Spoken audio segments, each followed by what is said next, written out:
두 가지 지혜, 두 번째 말씀, 위로부터 난 지혜라는 제목으로 함께 말씀 나누기 원합니다. 한 나라가, 국가가 제대로 세워지기 위해서는 오랜 시간이 필요하고 또 많은 지혜와 노력들이 필요할 것입니다. 그러나 한 나라가 붕괴되고 또 타락하고 망하는 것은 그렇게 시간이 많이 걸리지 않는 것을 역사적으로 우리가 쉽게 배우게 됩니다. 성경에 지혜의 사람들이 여러 명 등장하게 되는데 그 중에 지혜의 사람 한 명 뽑으라면 지혜의 왕 또 솔로몬이 있지 않습니까?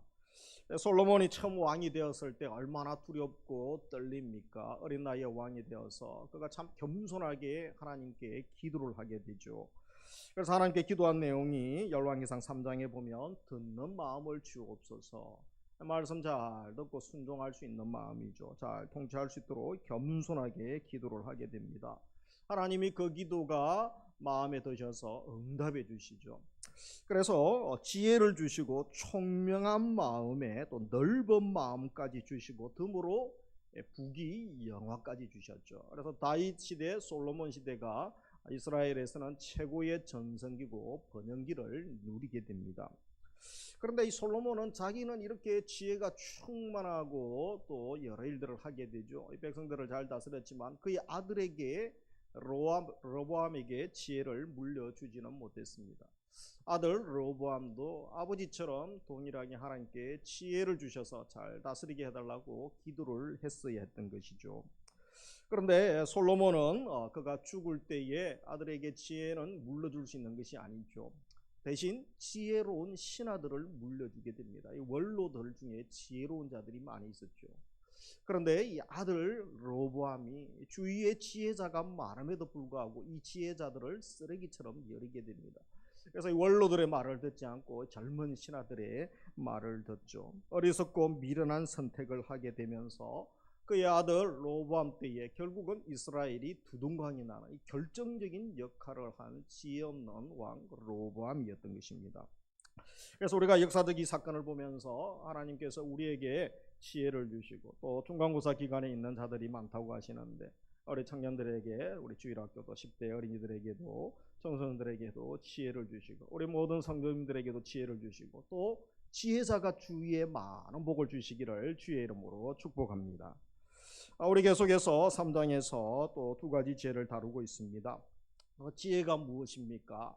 우리가 사전에 찾아보면 이 지혜는 이렇게 정의하고 있죠. 사물의 이치를 빨리 깨닫고 사물을 정확하게 처리하는 능력, 정신적 능력.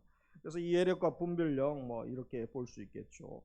그런데 이 성경에서는 지혜를 히브리어에서는 이제 호크마라고 하죠. 그리고 헬라어에서는 소피아, 영어로서는 위즈덤 이렇게 쓰죠. 근데 이 성경에서 이 지혜에 대해서 이야기할 때 하나님과 믿음과 관련하여 언급을 하는 것을 봅니다. 하나님이 원하시는 거룩한 삶을 믿음으로 살아가게 하는 능력, 그것이 바로 지혜다라고 할 수 있는 것이죠. 그래서 하나님을 아는 것과 하나님을 경배하는 것과 지혜가 연관이 있습니다. 예수 그리스도를 닮아가고 예수 그리스도를 알아가는 것도 이 지혜와 관계가 있는 것이죠. 우리 시편 111편 10절 같이 읽습니다. 여호와를 경외함이 지혜의 근본이라. 그래서 시편에서도 잠언에서도 지혜를 많이 언급하죠. 하나님을 경외함이 지혜의 제일이다, 근본이다라고 말하고 있습니다. 그래서 이 지혜가 얼마나 소중하고 대단한 것인가 성경 지혜서에 보면 여러 번 강조하고 있죠. 잠언서에 보면 지혜를 얻는 것은 금을 얻는 것보다 귀하다. 요즘 여러분 골드바 하나가 1억 하죠. 한 8, 9천만 원 하나요. 1kg짜리 골드바 하나가. 그것보다 더 지혜가 귀합니다. 진주보다 귀하다. 지혜 있는 자는 강하고 지식 있는 자는 힘을 더하나니. 잠언 3장에 보면 지혜는 그 얻는 자에게 생명나무라. 지혜를 가진 자가 복되도다. 부동산 많은 사람이 복된 게 아니고 지혜자가 복된 것입니다. 한 나라를 살리고 망하게 하는 것, 한 기업을 살리게 하는 것, 한 가정 공동체를 살리는 것, 지혜자가 많아야 되는 것이죠. 지혜를 버리지 말라. 그가 너를 보호하리라. 그를 사랑하라. 그가 너를 지키리라. 지혜를 얻는 자는 생명나무다라고 하죠. 지혜가 제일이니 지혜를 얻으라. 그리고 여자도 어떤 여자가 중요합니까? 예쁘고 재산 많은 여자가 아니죠. 지혜로운 여인은 자기 집을 세우되 미련한 여인은 자기 손으로 그것을 하느니라. 그래서 오늘 우리 예배 드리시는 분들은 그 어떤 것보다 지혜를 사모하시고 지혜자가 되시기를 주의 이름으로 축복합니다. 지난주에 이어서 거짓 지혜와 참된 지혜를 계속 나누고 있습니다. 그래서 지난주에 우리 말씀에 무엇이라고 했습니까? 이 세상에 거짓 지혜가 있다는 거죠. 그래서 세상의 지혜, 땅으로부터 난 지혜라고 할 수 있는 거죠. 그래서 우리 도표에 보면 나와 있는 것처럼 이런 지혜는 어떻습니까? 왼쪽에 있는 것처럼 이 거짓 지혜, 땅에 난 지혜의 특징, 네 가지 특징이 있죠. 주위에 이 세상 지혜로 충만한 사람들을 보면 시기심이 충만합니다. 이기적인 욕망이 가득하고 자기 자랑 좋아하고 진리를 아주 싫어하고 진리를 거스르는 모습들이 주된 특징으로 나타나죠. 그래서 세 가지 특징이 있죠. 세상적이고 정욕적이고 귀신적이죠. 그리고 이런 것들의 결과는 무엇입니까? 혼란을 가지죠. 혼란. 그리고 결국은 악한 일들과 행동들로 가득하여서 파멸에 이른다라는 말씀을 보았습니다. 그러면서 오른쪽에 있는 것처럼 바로 하나님의 지혜가 있죠. 참된 지혜, 8가지 열매를 맺게 되고 의와 선한 행실의 열매를 맺는 것을 보게 됩니다. 그래서 오늘은 두 번째 참된 지혜를 살피도록 하겠습니다. 위로부터 난 지혜죠. 이것은 하나님의 지혜라고도 할 수 있습니다.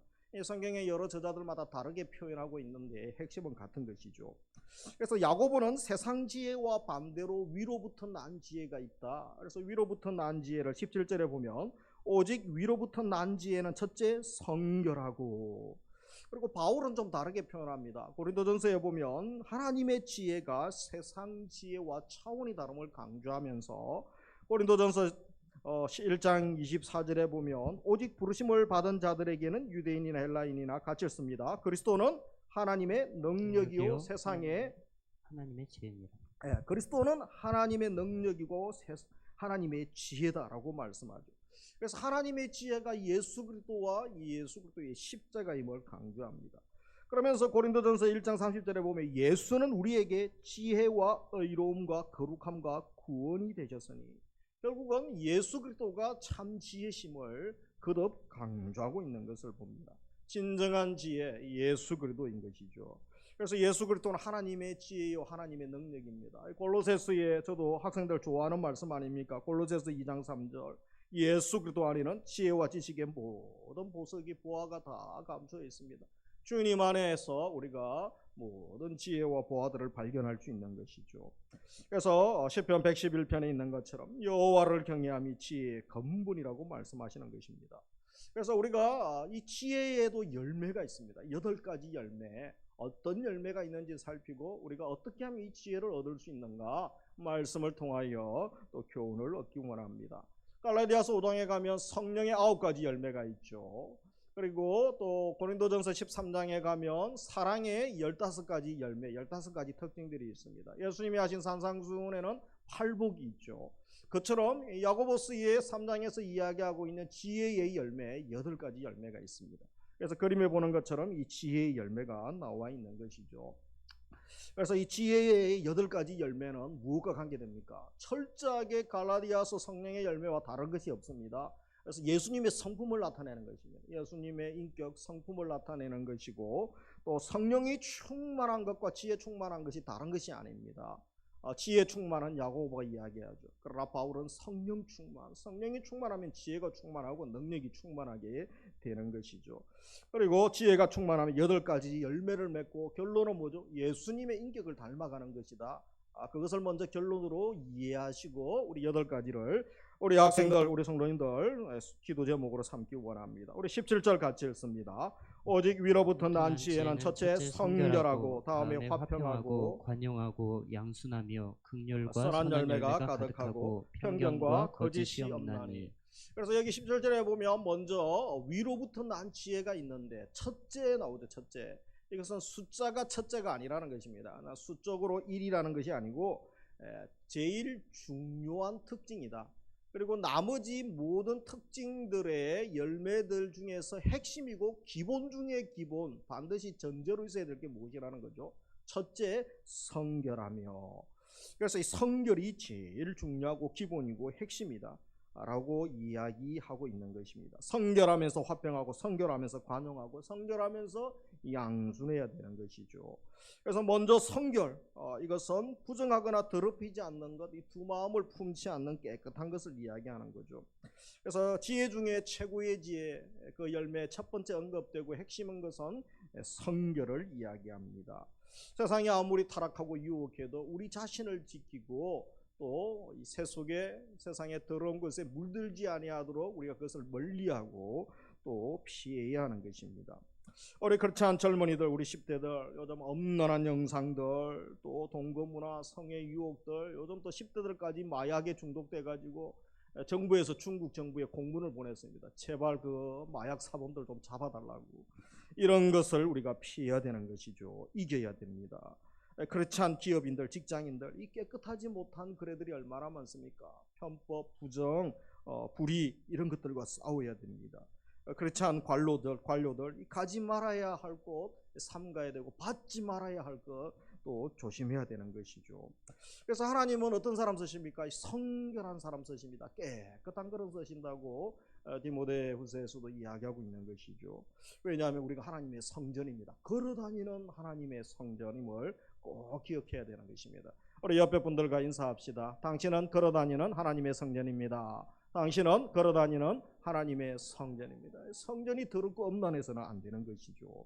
두 번째 화평이죠. 화평. 평화를 사랑하는 것, 그것이 바로 화평이죠. 싸우지 않고 평화를 추구하는 것입니다. 그래서 화평에는 두 가지가 있죠. 하나님과의 화평, 사람 사이에 또 화평이 있는 것입니다. 모든 화평의 또 전제는 하나님과의 관계 회복이죠. 하나님과의 관계가 회복되면 우리 인간 사이에 또 인간관계에 또 회복되어지는 것입니다. 하나님의 지혜는 이 화평을 추구하고 화평을 목적으로 합니다. 그래서 18절에 화평이 얼마나 중요한지 또 한 번 더 강조하고 있는 것을 보게 되죠. 그러면서 세 번째 열매는 관용이죠. 친절한 것, 온화한 거죠. 온화한 것. 자기 고집을 부리지 않습니다. 내 입장만 고집하지 않는 것입니다. 그래서 다른 사람의 처지를 이해하고 용납하는 태도, 이것이 바로 관용이다라고 할 수 있는 것이죠. 물론 상대방의 오류가 보여도 그 오류를 비난하거나 공격하거나 그 사람의 인격을 짓밟지 않는 것입니다. 물론 죄를 수용하라는 것은 아니죠. 죄는 지적을 하고 죄는 또 회개에 이르도록 도와야 됩니다. 이념과 싸우라는 말도 아닙니다. 상대방을 품고 용납하는 것을 이야기하는 것이죠. 그리고 양순 이 복종하다라는 의미가 있죠. 배우려는 자세, 완고하지 않음, 순종하려는 그 기질을 양순이라고 합니다. 사람들의 근거에 대해서 어떤 분들은 참 말을 하면 좀 마음을 닫고 아주 공격적인 사람이 있습니다. 그러나 열린 마음을 가진 사람이 있죠. 우리가 옳은 말을 하고 진리를 이야기할 때 배워야 됩니다. 나이가 들수록 사람들이 변화되기가 굉장히 어렵고 또 새로운 경험을 하기가 참 두려움이지 않습니까? 양순한 사람들은 이 정당한 권고라면 수용하려는 행동의 변화를 보이게 되는 것이죠. 그래서 우리 세상의 가치관과 질서 가운데 고집대로 정욕대로 168시간을 살아옵니다. 그러다가 주일 한두 시간 예배 드릴 때 우리도 모르게 교제하다 보면 이 세상의 가치와 말들, 사고들이 우리의 언어 생활에 묻어날 수 있습니다. 그래서 우리가 말씀으로 늘 채우고 훈련하는 훈련들이 대단히 중요한 것이죠. 긍휼이 있죠. 다섯 번째, 이것은 바로 자비, 동정심을 이야기하는 것이죠. 그래서 은혜가 받을 자격이 없는 자들에게 주시는 하나님의 값없는 사랑이라고 한다면, 이 긍휼은 저주받기에 마땅한 자들에게 베푸시는 이 자비의 마음과 손길을 긍휼이라고 합니다. 바로 하나님의 지혜가 충만한 자들에게는 이 긍휼이 있는 것이죠. 우리 예수님도 이 긍휼이 충만하지 않으셨습니까? 그래서 선한 열매, 여섯 번째, 이 긍휼이 실제적으로 우리의 삶에 드러나는 것이 무엇입니까? 선한 열매죠. 그래서 본문에서는 이제 계속 강조했던 구제, 생명을 살리는 이 구제, 섬김을 이야기하고 있는 것을 보게 됩니다. 하나님의 지혜가 충만한 자는 이 긍휼한 마음을 가지고 이웃을 대할 때 소외된 자들을 결코 외면하지 않는다는 것이죠. 그리고 편견이 없는 것이죠. 한결같은 마음이죠. 외모로 취하지 않습니다. 진리의 기초에서 치우친 판단을 하지 않는 균형 잡힌 판단들. 그래서 이 시대의 분별력이, 영적 분별력이 대단히 중요합니다. 하나님 일을 한다고 하면서도 이 지혜가 없어서, 분별력이 없어서 또 상처를 주고 이를 또 망치는 경우들도 많은 것이죠. 그래서 우리가 절대적으로 지혜를 구해야 되는 것입니다. 실질적으로 가치관, 도덕관, 윤리관, 이 세갈관이 바로 성경에 입각할 때에 우리가 바로 또 편견에 빠지지 않는 것이죠. 그래서 요즘 차별도 없애려고 하지 않습니까? 물론 죄까지 차별하고 강도들, 마약 사범들, 성범죄자들, 가정을 파괴한 사람들도 차별하면 안 됩니다. 이렇게 하면 안 되죠. 죄는 죄라고 지적해야 됩니다. 그것이 차별이 없는 것입니다. 회개에 이르게 하고 용서에 이르게 하고. 그러나 여러 가지 그죠? 인종이나 뭐 학력이나 또 배경들, 외모 이런 것들은 절대 차별해서는 안 되는 거죠. 하나님은 모두를 소중히 여기고 하나님 구원받을 대상으로 또 존중히 여기시는 것이죠. 그리고 마지막 거짓이 없는 것이죠. 거짓이 없는 것, 숨김 없는 것이죠. 미선적이지 않고 진실한 것. 이것은 가면 쓰지 않는 것입니다. 연극하는 사람들이 가면을 쓰죠. 이 가면을 그때그때 갈아치우는 것이 아니고 가면 쓰지 않는 것. 이것이 거짓이 없는 것입니다. 10개를 물속은 알아도 한 사람 마음속은 모른다는 속담이 있는 것이죠. 그래서 어떤 노인 부분이 헤어지면서 80평생을 살아도 참 헤어지는 분들도 있죠. 그래서 마지막에 하는 말이 쏘갔다. 사람을 그렇게 모르는 경우들이 많습니다. 같이 살아도 모르는 경우가 있는 것이죠. 왜냐하면 이 세상의 아비는 거짓의 아비, 사탄이 이 세상의 사람들의 죄인들의 아비 아닙니까? 그래서 이 세상의 문화, 거짓의 문화고 속임의 문화입니다. 이 세상 문화가 우리의 삶을 지배하지 아니하도록 교회가 깨어 있어야 되고 성도들이 빛과 소금의 사명을 감당해야 됩니다. 그리고 그 문화가 교회 안에 많이 들어와 있죠. 그 문화가 교회에 거짓이 지배하지 아니하도록 거짓에 우리가 관대해서는 교회가 안 되는 것입니다. 그래서 이상에서 우리가 8가지 그림에 있는 것처럼 8가지 지혜의 열매를 살펴보았습니다. 우리가 그 어떤 것보다 지혜를 사모하는 사람 하나님께서 기뻐하시고 지혜자들을 통하여 세상에 지혜가 충만한 사람이 있는 반면 뭐 대다수 우리가 교회 만났으면 집에 TV에서 학교에서 직장에서 늘 만나는 사람이 세상에 장꾀가 충만하고 또 세상 지혜가 충만한 사람들의 말과 행동을 보면 4가지 열매와 3가지 성격이 나타나고 결국은 파멸과 시기와 분쟁으로 끝나는 것을 보게 되죠. 그러나 우리가 하나님의 지혜로 충만해야 됩니다. 그래서 세 번째, 하나님의 지혜를 더욱 사모해야 되는 것이죠. 하나님의 지혜는 세상 지혜처럼 시기, 분열, 파멸로 나타나지 않습니다. 오늘 8가지 열매처럼 화평으로 나타납니다. 선한 열매로 나타나고 사람의 변화, 생명의 변화로 나타나게 되는 것입니다. 그래서 생명의 구원으로 나타나게 되고 하나님의 지혜가 충만한 자는 결국은 상급이 있죠. 반드시 상급을 받고 반드시 열매를 맺게 되는 것이죠. 그래서 우리 18절 같이 읽습니다. 화평하게 하는 자들은 화평으로 심어 의의 열매를 거두느니라. 화평하게 하는 자들, 피스메이커죠. 피스메이커. 화평으로 심어 의의 열매를 거두게 됩니다. 그래서 화평하게 하는 자, 피스메이커들이 의의 열매를 맺게 된다. 마지막에 이 말씀을 하는 것은 이 8가지 열매가 무엇과 관계가 있다는 것입니까? 화평과 관계가 있죠. 모든 열매의 핵심은 결국은 화평이어야 된다. 그렇게 말씀합니다. 그리고 그 사람의 삶의 열매를 보면서 저것이 화평, 하나님의 지혜에 근거한 것인지 하나님의 지혜가 아닌지 판단하는 기준도 무엇입니까? 화평한가 아닌가. 그것을 통하여 하나님의 지혜의 여부를 판단할 수 있는 것이죠. 그래서 8가지 열매 또 화평을 통하여 판단합니다. 반드시 열매를 맺는데 의의 열매를 맺는다라고 말씀합니다. 그래서 우리도 피스메이커의 삶을 살아야 하지 않겠습니까? 하나님의 지혜가 충만한 자는 피스메이커로 살게 되고 화평에 이르게 되고 결국은 열매를 맺고 상급에 이르게 되는 것입니다. 세상 지혜의 특징은 무엇입니까? 더 많이 얻고 더 쟁취하려고 합니다. 그런데 행복해집니까? 절대 그렇지 않습니다. 오히려 더 싸우게 되죠. 역사가 증명하지 않습니까? 세상 지혜가 충만하고 인간의 과학기술과 인간의 지성의 총결집 19세기에 20세기에 그러면 더 행복하고 유토피아를 건설할 수 있을 줄 알았죠. 그러나 1, 2차 세계대전으로 허무주의가 또 좌절이 찾아오게 되죠. 수백 년 서구 사회를 지배했던 계몽주의, 인간 지성이 가져온 결과가 무엇입니까? 전쟁 아닙니까? 유토피아 행복이 아니었습니다. 그래서 1, 2차 세계대전으로 모든 것이 파괴되고 다 죽고 무너지는 것을 보고 결국은 죽음만 남는 것만 저들이 경험하게 된 것이죠. 그리고 세상 지혜가 나를 변화시키지 못합니다. 이 사개오가 세상 지혜가 충만하여 얼마나 돈을 많이 법니까? 부자가 되죠. 그런데 그는 고약한 사람이 되었습니다. 예수 그리스도를 만나고 하나님의 지혜를 받으면서 그의 인생이 나누는 인생으로 바뀌어지게 되죠. 아담과 하와가 지혜가 충만하고 싶어서 사탄의 꾀임에 빠져들어 선악과를 따먹게 되죠.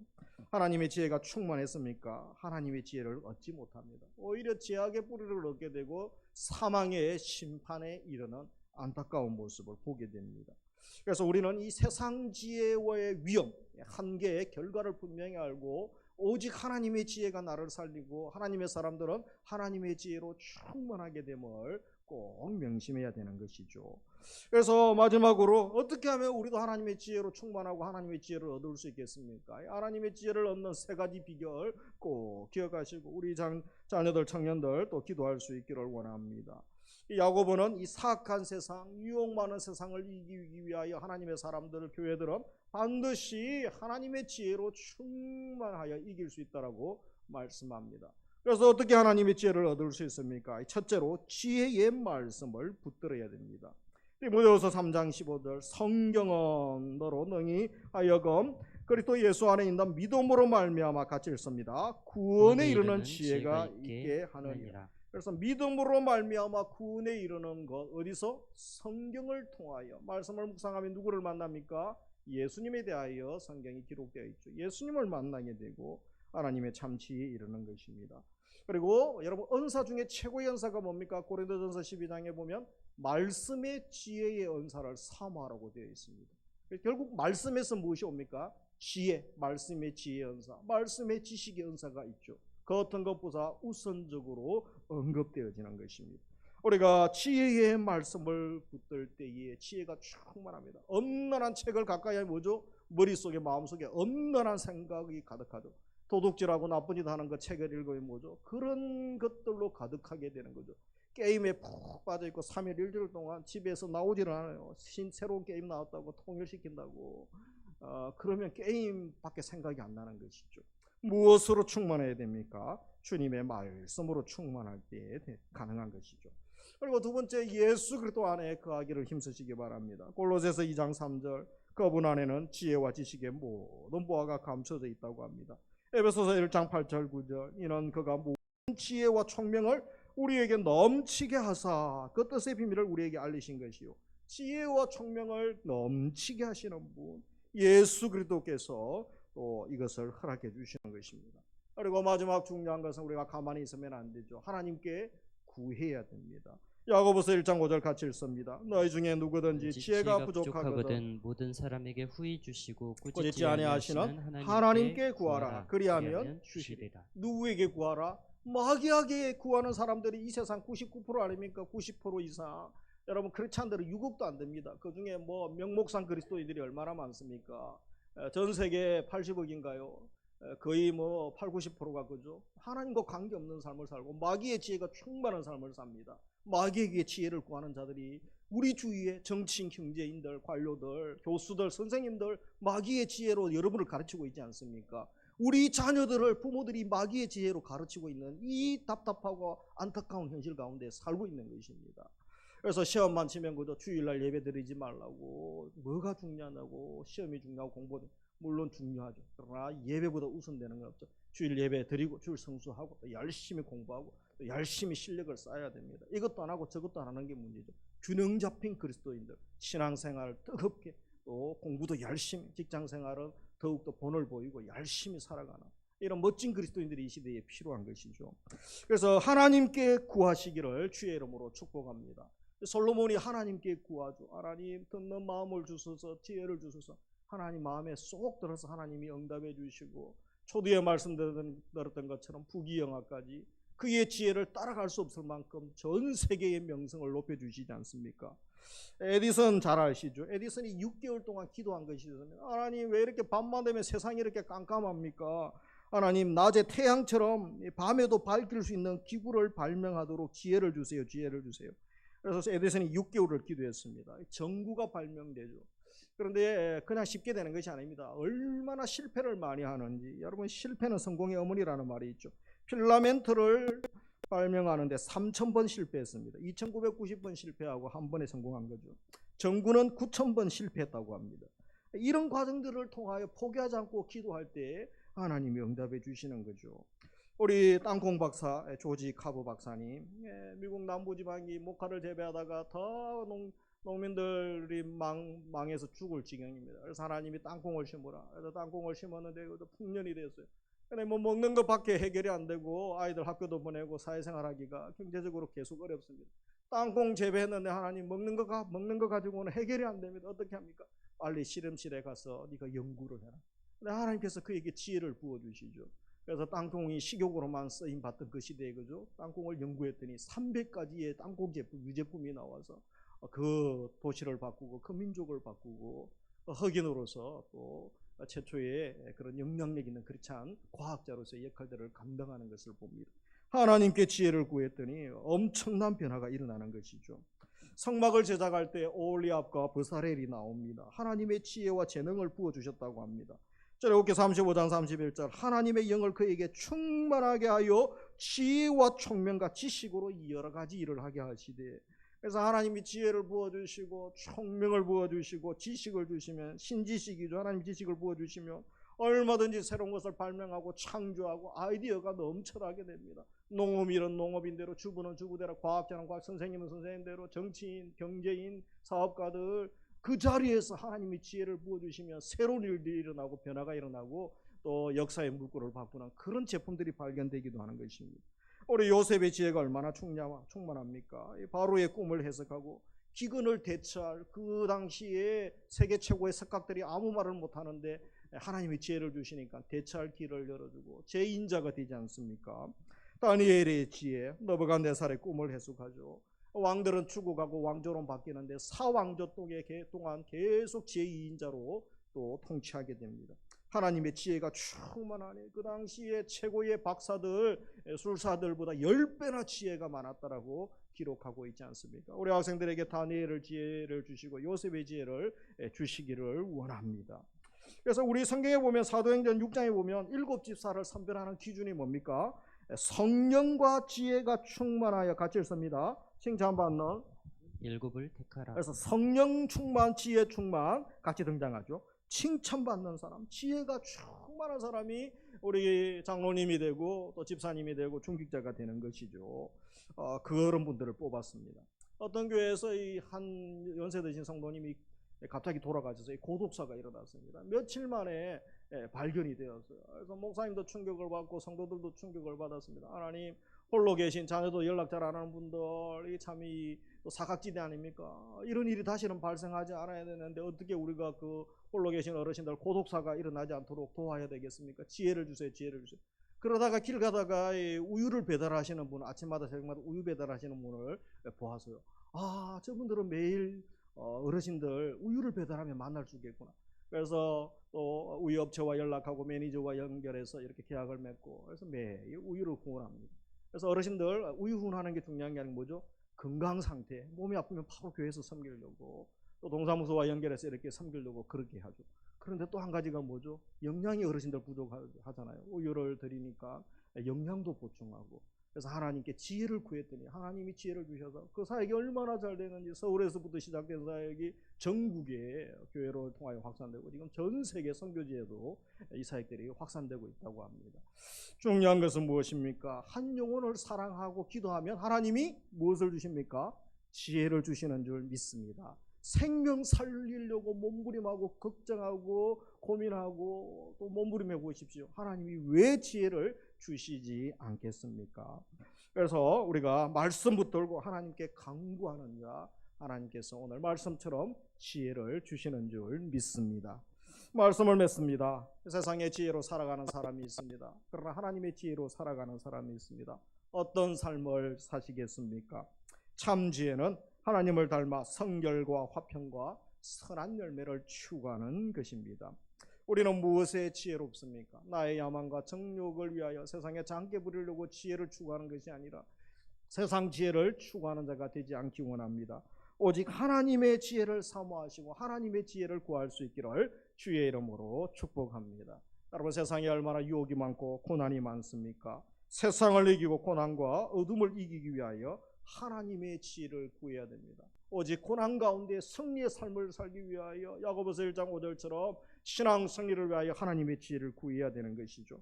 주님 말씀 지키기 위하여 하나님 지혜를 주옵소서. 직장에서 얼마나 박해도 많고 탄압도 많습니까? 학교에서도 마찬가지죠. 군대에서도 마찬가지죠. 하나님 지혜를 주옵소서. 내 믿음 자녀들 지키기 위하여 지혜를 구해야 됩니다. 악을 이기고 선을 행하기 위하여 지혜를 구해라고 말씀하시죠. 제자의 삶을 살기 위하여, 걸어다니는 성전으로 살기 위하여, 거룩한 삶 살기 위하여 하나님의 지혜를 구하면 주시는 것입니다. 예수 그리스도의 십자가를 드러내고 생명 살리기 위하여 하나님 지혜를 주옵소서 들어주시는 것이죠. 바울은 너희가 선한데 지혜롭고 악한데 미련하기를 원하노라고 했습니다. 예수 그리스도 안에 지혜와 지식의 모든 보화가 감춰져 있다고 했습니다. 마태복음 10장에 가면 예수님이 제자들을 파송하시죠. 뱀처럼 지혜롭고 비둘기처럼 순결하라. 어리석고 미련한 자가 되라고 말씀하지 않았습니다. 뱀처럼 지혜로워라. 이 세상이 그런 세상이기 때문에 우리가 하나님의 지혜로 충만해야 되는 것입니다.